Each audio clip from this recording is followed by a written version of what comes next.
régionale de l'Afrique de l'Ouest.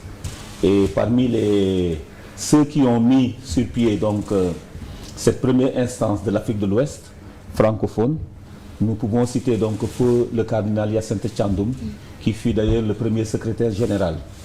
Mais quelque temps après, des années après, les évêques ont pensé quand même que ce serait mieux qu'on puisse unifier la partie francophone et la partie anglophone, puisque eux tous nous appartenons à la même église et à la même sous-région.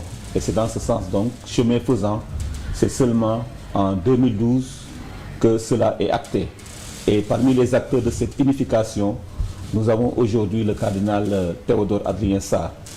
Ce qui fait qu'aujourd'hui, nous pouvons considérer tout simplement comme un retour aux sources quand, après l'unification depuis 2012 jusqu'en 2025, le Sénégal doit accueillir donc la 5e assemblée. Et donc ça devient comme un pèlerinage, un retour aux sources pour montrer aux nouvelles générations de pasteurs qui sont là comment la CERAO a pris le temps de la partie francophone et s'est étendue donc jusqu'à la partie anglophone. Et la CERAO, notamment avec la partie francophone tout au début, a donné naissance à beaucoup d'institutions.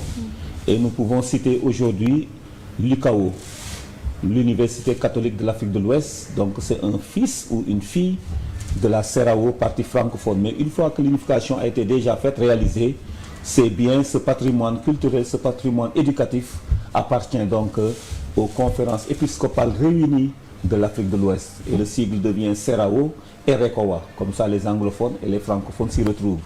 Vous allez nous poser la question, mais pourquoi les lusophones ne sont pas... on n'en parle pas beaucoup. Effectivement, les non-lusophones, ils sont bien présents. C'est la Guinée-Bissau et le Cap-Vert. Et la Guinée-Bissau et le Cap-Vert font partie donc de la conférence épiscopale de Sénégal, Mauritanie, Cap-Vert et Guinée-Bissau. Et notre langue officielle, par la grâce de Dieu, c'est le français, puisque il y a de cela un passé récent, donc les prêtres bissau-guinéens étaient formés chez nous. Et aujourd'hui aussi les pasteurs du Cap-Vert, notamment le cardinal de Praia, Santiago, et l'évêque de Mindelo, tous aussi ils parlent très bien français. Voilà, et nous espérons aussi que dans le futur aussi, les futurs pasteurs qui viendront, les plus jeunes aussi, pourront en tout cas être au moins bilingues, parler le français, parler l'anglais peut-être, ou même parler le portugais, pour que nous puissions aussi nous entendre mutuellement et nous estimer aussi dans le travail que nous faisons. Et quel est l'objectif visé de cette Assemblée générale? Voilà, donc je peux d'abord, si vous le permettez, rappeler donc que la première Assemblée générale, c'était en 2012, et c'était donc en Côte d'Ivoire, à Yamoussoukro. Et 4 ans plus tard, on a tenu la deuxième assemblée et c'était à Accra, au Ghana. Ensuite, en 2019, nous avons eu donc l'assemblée de Ouagadougou au Burkina Faso et en 2022 donc à Abuja au Nigeria. Et donc cette année, donc c'est Dakar qui a l'honneur d'abriter cette auguste assemblée. Et le thème qui est choisi est intitulé ainsi. Donc, pour une église synodale et autonome au service de la justice et de la paix en Afrique de l'Ouest. Donc, les objectifs, en tout cas, les motivations de cette assemblée, c'est d'abord une assemblée de prière, mais aussi de réflexion. Prière pour que le Seigneur, qui est le maître de la vie, puisse continuer à bénir l'Afrique, notamment la sous-région de l'Afrique de l'Ouest. Mais également, c'est une assemblée de réflexion pour que nous puissions aussi peaufiner des pistes de solutions qui pourront permettre à nos populations, allant des chrétiens jusqu'aux gouvernants, à avoir une matière qui leur permette aussi de considérer la contribution de l'Église, voilà, pour ce qui peut amener la paix ou la justice dans notre pays. Et quand on parle de synodalité, de quoi est-ce qu'il s'agit exactement? Voilà, donc le thème suit 2 orientations ou 2 cibles. Le premier cible, c'est l'Église comme telle, les pères évêques qui voudraient s'adresser à leurs fils et filles de l'Église ou bien à leurs frères et sœurs dans la foi, puisqu'en matière de synodalité, c'est le Christ qui est notre grand frère. Et donc nous tous, quel que soit notre engagement ou bien notre niveau de responsabilité dans la vie de l'Église, nous sommes frères et sœurs. Et en termes de synodalité, au-delà même de l'actualité qui a été l'actualité autour du synode sur la synodalité, qui a commencé, en tout cas qui a marqué même la vie de l'Église depuis 2021 jusqu'en 2024, en plus de ça, la synodalité devient pour nous une nécessité. Une nécessité dans le sens que nous les chrétiens, nous devons vivre unis, avoir un même objectif, se laisser mouvoir par la force de l'Esprit Saint. Voilà. Et cela nous renvoie à la prière sacerdotale de Jésus qui disait « Père, je prie pour eux, afin qu'ils soient un, afin que le monde croit que tu m'as envoyé. » Donc si l'Église aujourd'hui n'emprunte pas une démarche synodale, l'Église fait un contre-témoignage. Ce qui fait que, mais la synodalité a des implications. C'est d'abord une co-responsabilité, à tous les sens. Aujourd'hui, par exemple, éviter une décision unilatérale. Aujourd'hui, par exemple, éviter aussi ce qu'on appelle la politique de la chaise vide. Quand je parle par rapport aux laïcs qui sont attentistes et qui attendent, par exemple, que la hiérarchie réagisse dans tel ou tel autre sens. Éviter aussi ce qu'on appelle le cléricalisme, où véritablement le prêtre ou la hiérarchie pense que toute bonne réflexion doit émaner en premier lieu d'eux. Et donc, si aujourd'hui les évêques nous interpellent à bâtir une église synodale, c'est en sourdine une invitation à une certaine conversion pastorale, à une conversion de notre être de chrétien. Voilà. Et en parlant maintenant de synodalité, c'est déjà un moyen qui nous permet aussi d'emprunter un autre pas vers l'autoprise en charge. Et c'est important aussi, parce qu'aujourd'hui, l'autoprise en charge est déterminant par rapport à la dignité de toute communauté. Une communauté qui veut être digne doit être aussi une communauté qui soit capable de se prendre en charge. Et ça, c'est signe de maturité. Et c'est dans ce sens donc que les évêques, dans un premier temps, ils disent pour une église synodale et autonome. Mais l'église n'est pas en sclérose, l'église n'est pas un ghetto. L'église est appelée à s'ouvrir, s'enraciner d'abord, mais à s'ouvrir vers les autres. Et c'est dans ce sens donc que les pères évêques nous ont poussés, nous ont invités aussi, en tant qu'Église d'Afrique de l'Ouest, à donner notre partition, à jouer notre partition sur tout ce qui peut faire consolider du moins la paix et la justice. Donc au service de la paix et de la justice dans l'Afrique de l'Ouest. Et le contexte, il est assez, ce qui peut justifier ce thème, c'est assez clair, surtout du point de vue donc sociopolitique. Nous sommes dans une Afrique où véritablement, malgré la richesse qui est là, la richesse socio-culturelle, économique, etc., nous sommes dans une Afrique aussi qui est pauvre parce que tout simplement instable, politiquement, socialement, économiquement. Voilà, ce qui fait aussi que beaucoup de nos jeunes, voilà, préfèrent vraiment aller dans d'autres cieux, voilà, sur d'autres terres, pensant peut-être y trouver l'Eldorado, alors qu'en réalité, ça peut se construire chez nous. Le paradis que nous cherchons ailleurs, nous avons les moyens pour le faire. Et vous voulez apporter des réponses à toutes ces questions? Oui, des suggestions. Peut-être que ça ne sera pas des solutions recettes, mais au moins les évêques auront quand même en conscience le fait d'avoir contribué à ce combat légitime de toute une société. Plusieurs évêques de la CERAO vont participer à cette 5e Assemblée Générale. Comment est-ce que vous vous y préparez? Voilà, nous allons accueillir 156 participants. Et dans les 156, nous aurons... Tous des évêques? Non, nous aurons 107 évêques. Et le reste, c'est des prêtres, des secrétaires généraux. Voilà, comme moi-même qui m'occupe d'une conférence épiscopale. Il y aura également des secrétaires généraux qui travaillent même à la CERAO. Ensuite, un personnel laïque, voilà, qui font œuvre soit de communicants ou de comptables, ou de, voilà, parce que c'est tout ça là qui fait aussi l'Église. Et des partenaires qui vont assister aussi à cette rencontre. Alors, tout au début, donc depuis plusieurs mois, nous avons créé un comité composé d'une 50aine de personnes, voilà, subdivisé en 6 à 9 commissions de travail. Voilà, les 9 commissions, c'est les commissions ordinaires pour toute organisation, hein, accueil, hébergement, restauration, administration, finance, la santé, sécurité, le protocole, voilà, etc. Et donc, à la tête de chaque commission, donc, il y a un responsable. Et la stratégie que nous avions dégagée tout au début, c'est vraiment comment faire pour que les gens soient sensibilisés, voilà, par rapport à la tenue de cet événement. Et une fois sensibilisés, comment faire jusqu'à ces gens-là puissent aussi nous faire parvenir leur participation. Et c'est comme ça que la communication, non, la recherche de fonds, communication et administration se sont attelés autour donc d'une stratégie axée sur 3 points. D'abord, l'Église.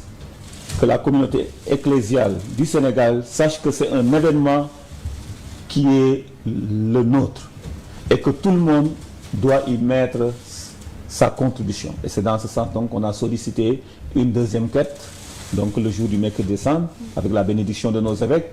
Mais aussi on a ouvert des plateformes de collecte de fonds qui nous ont permis aujourd'hui quand même de sentir, voilà, réellement la participation, en tout cas généreuse des citoyens. Nous nous sommes tournés également autour de l'État, voilà, demander à l'État du Sénégal aussi de nous appuyer, puisqu'il s'agit, au-delà du caractère religieux de cet événement, c'est un événement aussi qui a une envergure géopolitique, voilà, puisque nous discutons, la thématique de discussion déjà intéresse tout un chacun, voilà, plus d'un du moins, sans compter maintenant le fait que ceux qu'on doit accueillir au Sénégal sont des dignitaires dans leurs communautés respectives. Et il se doit aussi que les ambassades de ces pays accrédités au Sénégal puissent les accompagner, sans compter maintenant tout l'impact que cette rencontre aura aussi au niveau de l'international. Et donc c'est comme ça donc qu'on a entretenu des rencontres avec, sur instruction donc du président de la République, avec le ministre de l'Intérieur, qui nous a vraiment accompagnés donc avec voilà, donc, l'État avec ses démembrements. Et aujourd'hui, vraiment, on rend grâce à Dieu. Donc, ce qu'on avait entrevu il y a de cela quelques mois avec beaucoup de peur, voilà, même si tout n'est pas encore maîtrisé, puisque toute organisation humaine, il y a toujours des imprévus, mais on rend grâce à Dieu quand même. Je pense que tout va bien se passer par la grâce de Dieu. Et comment va se dérouler le programme? Voilà, donc, à l'heure où je vous parle, donc, une grande délégation est arrivée déjà au niveau du Sénégal, profitant donc de l'installation de l'archevêque de Dakar. Et dans ce grand groupe, nous voyons les secrétaires généraux parce que ils ont aussi besoin d'une certaine formation. Ils profitent toujours des assemblées générales pour se créer donc un sujet où, voilà. Et donc cette année, aujourd'hui même, on a une formation sur l'IA, donc l'intelligence artificielle, donc au service même de l'évangélisation et de la pastorale, pour mettre en exergue donc l'opportunité que constitue aujourd'hui la communication dans le service de l'évangile. Parce que si on veut communiquer, si on veut que le monde entende Jésus-Christ, la voix de Jésus-Christ nouvellement modifiée à travers les serviteurs que nous sommes, alors il faudrait aussi utiliser avec beaucoup d'intelligence donc ce que nous offre l'opportunité, en tout cas des réseaux sociaux ou même de la communication de manière générale. Et donc après cette journée de récollection, de formation, l'autre grand groupe arrive lundi, le lundi 5. Et le mardi 6, dans la matinée, à partir de 9h, nous aurons donc la cérémonie d'ouverture qui sera présidée par son Excellence, le président de la République du Sénégal, au Grand Théâtre. Et donc, nous profitons de l'occasion vraiment pour inviter tous les chrétiens. Voilà, nous avons déjà mis sur place un dispositif qui permet à ceux qui le veulent, surtout les associations, les corps composés, pour qu'ils puissent assister à cette cérémonie. Donc, il y a quelques cartes encore qui sont disponibles et nous voulons que vraiment que ceux qui détiennent ces cartes puissent aussi faire l'effort de pouvoir assister à cette rencontre pour que la grande salle du Grand Théâtre soit bien remplie, pour quand même nous puissions ensemble rendre grâce à Dieu pour la présence de nos évêques, mais aussi prier pour nos pays respectifs. Et le même jour du mardi soir, mais dans l'après-midi, le soir, à 18h30, les évêques auront une messe d'ouverture à la cathédrale de Dakar. Et c'est l'occasion aussi d'inviter tous les chrétiens à cela. Après cette première journée maintenant du mardi 6, les évêques seront en conclave, comme on dit, entre guillemets, puisque c'est actuellement, donc les cardinaux seront très bientôt en conclave le 7. Voilà, pour dire tout simplement, les évêques seront à huis clos en train de travailler sur la problématique qui est dégagée donc par le thème qui est choisi. Et ça leur prendra 3 jours, le mercredi, le jeudi et le vendredi. À l'issue donc de cette rencontre, un communiqué final sera livré le samedi. Et nos chargés de communication vont très bientôt donc envoyer des courriers d'invitation à la presse pour venir assister donc à ce point de presse qui sera prévu. Donc le lieu sera déterminé et donc l'heure. Et la journée du samedi, pour permettre aussi à nos évêques de pouvoir connaître un peu la ville de Dakar, ils iront au musée des civilisations africaines et ensuite à Gorée pour passer la journée. Et à Gorée, on dira une messe. Voilà, et on visitera aussi la maison des esclaves. Alors, il y a 2 points maintenant sur lesquels je voudrais insister, c'est-à-dire les messes en paroisse. Le vendredi soir déjà, à 18h30, les évêques seront dans certaines paroisses. Voilà, donc non loin de nous, on aura la paroisse de Ouakam, la paroisse de Saint-Jean de Médina, etc., etc., jusqu'aux parcelles Asseni. On aurait bien voulu quand même que les évêques parcourent toutes les paroisses du Sénégal, mais les moyens ne nous permettent pas de le faire. À Dakar aussi, c'est très difficile de pouvoir atteindre toutes les paroisses. Mais je crois savoir que les paroisses choisies, objectivement, vont représenter aussi les autres paroisses. Et ceux qui sont dans les autres paroisses limitrophes et qui voudraient aussi assister à ces messes peuvent le faire. Mais le grand rendez-vous est donné pour le dimanche 11 mai à Popenguine, au sanctuaire marial de Popenguine, où nous attendons beaucoup de fidèles. Et l'organisation a pris le même dispositif que quand il s'agissait par exemple du pèlerinage. Voilà. Et donc il faudrait maintenant que les fidèles aussi répondent massivement. Parce que de ma mémoire de prêtre, je n'ai jamais vu quand même, ici au Sénégal, une centaine d'évêques qu'on célébrait à une messe. Et je crois que tout cela, ça sera source de bénédiction. Alors vraiment, voilà, on invite tout le monde, quoi. Mon père, les conclusions de cette assemblée seront remises aux différents chefs d'État? Bien sûr, en commençant déjà par notre chef de l'État, le président son Excellence Bassirou Diomaye Faye. Ensuite, les représentants des pays, les ambassadeurs qui sont accrédités ici au Sénégal, et les partenaires aussi qui sont ici au Sénégal et qui travaillent, qui ont un impact dans l'international, la société civile. On partagera également avec nos frères de la religion musulmane, les dignitaires musulmans, notamment l'association des imams et oulémas du Sénégal, dont nous saluons déjà la présence, l'acceptation d'être là. Et en tout cas, tous les porteurs de voix, parce qu'il s'agira d'un plaidoyer. Voilà, le communiqué qui va sortir aura une forme de plaidoyer. Voilà, un plaidoyer que les évêques vont présenter à la face du monde en faveur de la justice et de la paix. Parce que c'est la source de tout développement. Et maintenant, en le faisant maintenant, chacun pourra être interpellé suivant donc son niveau de responsabilité. Et les évêques prieront, mais ils feront aussi un peu de suivi pour voir dans quelle mesure ces conclusions peuvent être prises en considération dans les différentes décisions qui seront prises ça et là dans le pays respectif. Alors, mon père, peut-être un dernier message à l'endroit de ceux qui sont en train de vous suivre. Nous nous recommandons à vos prières parce que le psalmiste le dit, si le Seigneur ne bâtit la maison, c'est en vain que travaillent les bâtisseurs.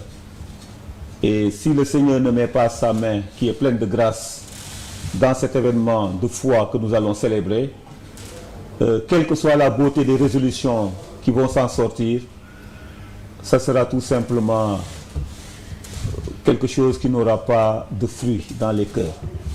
Alors priez pour nous, priez pour vos évêques, priez pour votre pays, le Sénégal, mais aussi priez pour l'Afrique et le monde.